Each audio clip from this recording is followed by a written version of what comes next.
Thank you for doing this with me. I mean, like I mentioned, right? Someone recommended you, and I thought what you do is really interesting. You started online, and then I saw that there's so many media coverage about you. Okay, this is interesting. So maybe bring me back to when you just started, right? What made you start Books and Bobs? It was actually a combination of a need and a passion. I was jobless for a few years. I think about 40. At that age, being a woman, after you're not working for a few years, it's pretty hard to get back into the working pool. And I couldn't find a job. I was also reading a lot in my spare time, and I got lots of spare time back then. I was buying a lot of secondhand books back then, and then I see there is a demand because I myself trying to get books that often get bought by someone else ahead of me. So I thought, why not do this? I don't have to answer to a boss. So basically, you're solving your own pain.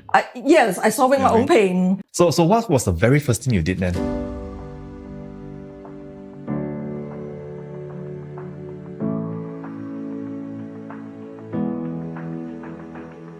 I know from day one, I want to do this online. So what I did, the first thing is to start a Facebook page. Then went out, grabbed some books, gathered some of my own books. I only had about 200 ringgit as the capital. So went out and grabbed some books. And you just posted on Facebook, or do you reach out to people or manually go out? I posted on Facebook page. Okay. And obviously I posted in the groups as well. Because that's how I drive the traffic. Because otherwise, if you just start a Facebook page, no one would know.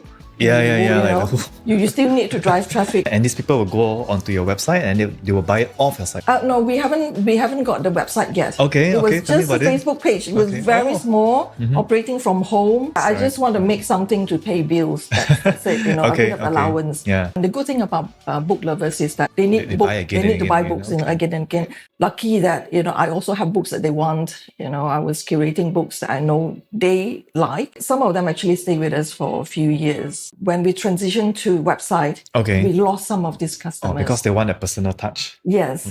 Quite a number of them carry on, and I think we still have a few of them with us today.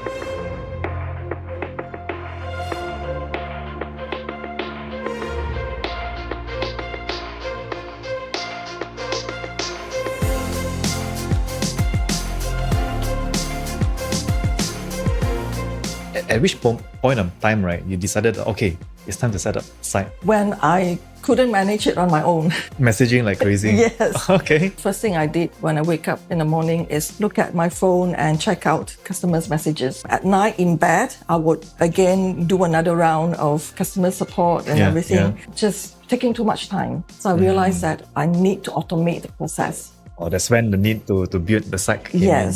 I talked to my husband. He's a techie. So he built the site? He built the site. Nice. So tell me a little bit about the self-service bookstore here. When did it occur to you it's time to set up a physical bookstore? It started when MCO is lifted. So people were rushing outdoor. So everyone was going out, and obviously we see a dip in online attention.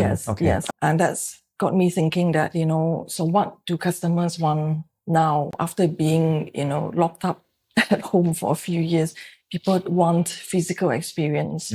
So I see a lot of people going out, even if you're not buying things, you go out to the shop because you can. I don't know if you see the whole big picture of this or not, but that's what an entrepreneur should do. Not all of them, but a lot of entrepreneurs, they build first and then they find a customer. So an analogy is like you build a key and you look for locks to pick. Instead of looking for a keyhole and then building a key for that.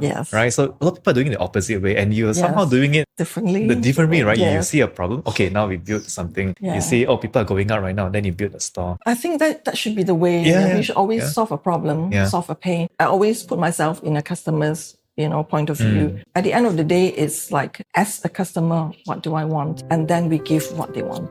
Welcome back. I'm Rachel from Books and Bobs, and I am standing in front of the many, many boxes of books that we have received. These boxes just came in yesterday. They are actually just half of what we've got. Let me show you. So these are the 59 boxes of books that just came in yesterday. I thought the idea of a self-service bookstore is very unusual to me. I don't know, at least for me, right? It is pretty unusual. You never had any issues of thievery? Oh, yes. People just lingering around. 2 weeks ago, two weekends ago. Oh, that's the one. Yes. Oh, that's the one. Yes. You know what happened 2 weekends ago was someone actually came in with a big bag. He came in, he went straight to the section he wants, started picking books. He did a whole shop for like 40 minutes. At the end, he then put all his books into that big bag, and then he rocked over to the coffee station, make himself a cup of coffee, come back, pick up the bag of books, and even a cup of coffee. Yes. Wow. That is the cherry on the top. And it's a very well-dressed individual as well. So he must be educated as well. Yeah, obviously very educated. He went for non-fiction books, so he didn't go for any of the fiction books. Okay. He knows where to find the books that he wants. But I must assume that a good number of people still... This is something that I would like to think it's quite rare. Quite rare. Most people are very honest. We have received payment of 1 ringgit before. We have coins inside, so even when people don't have enough, they would, dig out coins and just to, change. Make the full payment. 99.9% time, people are honest. Offline model, right? Mm-hmm. From a business perspective or standpoint, right? Yeah. Is it cost saving to do it self-service? One of the reasons we do self-service is also to save costs as well. The cost is not in the book. It's in the process. We require a big team to run, especially the online store. Yeah. A lot of people thought that online should be cheaper. Secondhand items are very different from a brand new item. We cannot just go on, pick up a phone and call a supplier. I need another 100 unit of this. Yeah, it's limited. We are lucky enough to get a trending book today that we know it's going to sell the very second that we put online. Still, I only have that very one copy. The only copy I can sell, the most money I can make is only that much. Right. I can sell that one book for. Cost is something that we always struggle to keep low. Having an unmanned store certainly helped to keep that low. So, but obviously we also sacrifice a bit on the relationship building with the customers. To service them. So I try to find a balance with this shop where we can, when there is more customers, and we'll have someone here to serve the customer. On the weekdays, when it's not so crowded, then it will be unmanned. So it's a different experience.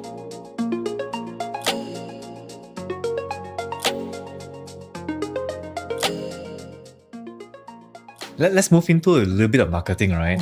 So how do you promote and market yourself? I noticed you run a lot of ads. Yes. Not sure a lot or not, but I saw it on Facebook or saw Instagram, I think. Yes. Is that your main source of marketing? I've been running ads for many years now. Again, I realized that, the online is, you don't have a physical store where people pass by. People don't pass by your website. So to drive traffic, I think we chose to go the ads. It worked for us. Okay. We continue to run ads today, and it will continue to be one of our major source of traffic. Is the rising cost of ads affecting you? The rising cost definitely is something that affects everyone. So we have to, like you said, then start to look at the analytics. And make sure that we are doing within what is allowed, rather than spending blindly. Do you do a lot of remarketing? Like people who already bought from you, you email them or something like that? Yes, we do. Once they step into Books and Bobs, we try to hold them within for as long as possible. We do try to do that. And you do that with email marketing or with we do have email marketing as well. We have loyalty programs on the website. And we run promotions. We have Telegram channels. So Telegram channels as well. So you broadcast stuff out. Yes. So we broadcast. We have a web notifications for people who sign up as well. So we try to reach out to people to remind them we are around as much as possible. What is one like mistake in marketing that you have made? There's another example of what I tried but have not really go full force in is TikTok. Our presence are mainly on Facebook and Instagram.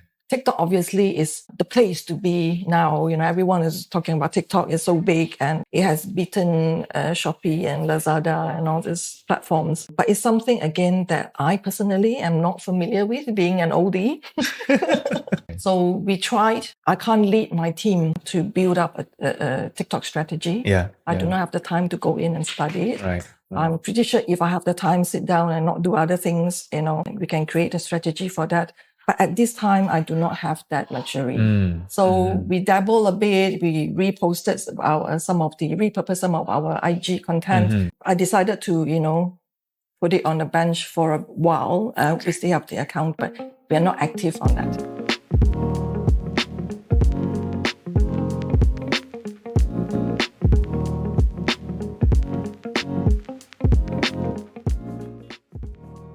So what is something that you know that people do not know? For example, are more and more people reading books or less and less? More and more people reading books. Yes. Even with all our Instagram, TikTok and all the short form videos, people are reading more? There's a lot of people that say that, book is a sunset industry. It's for years, right? People have been saying that. People have been saying that since the beginning of introduction of ebook, physical book is going to die out and everything. Television did not kill the radio. CDs, DVDs did not kill the television. Yeah. It's just a different format option, for you to consume what you like. Yeah. I mean, you can see that from the data from your customers as well, right? Yes. What would you tell someone who is about to start an online business? Online is getting more and more competitive, especially since MCO, since COVID. If you like to go and market online, you really need to find a way to stand out. There is no free traffic. It's not like you open a shop, people can just walk past and see you. You have to find a way to channel traffic into your shop. And among all this competition or all this noise out there, Shopee and everyone trying to get your attention and trying to get into your wallet, how do you stand out among the competition? So you have to build your own branding. What makes you stand out? What makes you different? Okay, and my last question to you is, if you had to start all over again, what would you have done differently? If I were to start again, I would pay more attention to my work-life balance. I basically turned my home into an office and a warehouse. And I was working 365 days. To me, I was thinking, I'm building this for my children as well. Yeah. Kids don't just need material items. They need the attention from the parents. Yeah. And in the blink of an eye, children grow up. I found that I did not build a lot of memory with them in the last few years. That moment, that period of time. I've got a lot more photos from before I started the business. But after I started business, the photos I have are mostly business related or on myself. Okay. But not so much of family photos anymore. Yeah, I mean, you want to build a business to build a life that you want, right? Yes. Rather than build a business to consume your life, Yeah. And then when you look back, it's like, okay, I did provide for them, but, they don't remember that. They remember what they did with their parents together. They don't remember that, the time when dad brought me to KFC every day for a week, kind of stuff. It doesn't mean that much. That's why since I started the business, the office here, I was able to slowly find a more balance to that. I can relate because I have a daughter, right? And yes. I've been working at home since then, right? Yes. Although I'm there, I'm working, so I'm not really there, Exactly, what I mean? So I can relate. Right, and recently I thought of like, okay, what if I go to the office, and then come back on the designated time? Yes. Yeah, so I can separate that mind. Sorry for messaging you at night. No, that's all right. I mean, messages can come in, but it is you to decide whether you need to reply immediately right now. Right? Yes, because sometimes I would message and I would send messages to my staff as well. We implement a different system. WhatsApp is where we hang out, and then we have Slack, work communication. Because I have very bad memory. If I don't write it down or send you the message the next day when I see you, I would have forgotten. I say, I will message you, but I don't want you to think that you have to reply. So you can mute it, or you read it, you don't reply to me the next day after 9. I'm fine with that. So we separate that channels, and I think that takes away some pressure from them as well. Definitely. Thanks Rachel for this chat.